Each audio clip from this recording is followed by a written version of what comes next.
masalah. Bukan kita je ada masalah, orang lain pun ada juga. Okay. Masalah ni adalah lumrah hidup. Kalau tak ada masalah, macam tak hidup lah. Okay. Ada masalah kecil je. Okay. Ada masalah besar. Masalah kecil macam mana?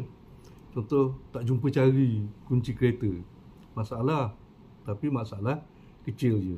Masalah besar, contoh, hilang pekerjaan. Masalah dalam rumah tangga, retak hubungan, bercerai. Itu semua masalah. Jadi ada masalah yang kita boleh selesaikan dengan sekelip mata je. Tapi ada masalah yang memakan masa ataupun memerlukan masa berbulan, malah bertahun untuk selesaikannya. Jadi bila kendalikan masalah ni, bukannya pada masalah tu sendiri, okay, sebenarnya, tapi cara kita menghadapi masalah. Okay.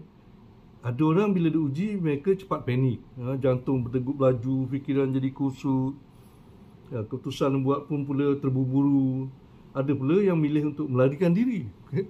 Ada masalah tapi tak selesaikan, pura-pura tak nampak, tangguh, tangguh sehari demi sehari.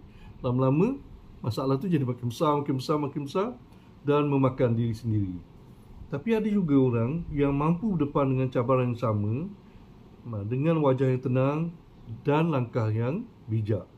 Masalah yang berat di bahu mereka kelihatan ringan kerana mereka tahu bagaimana menyusun strategi. Okay, kenapa begitu? Kerana strategi itu lain orang, lain cara dia selesaikan masalah. Okay?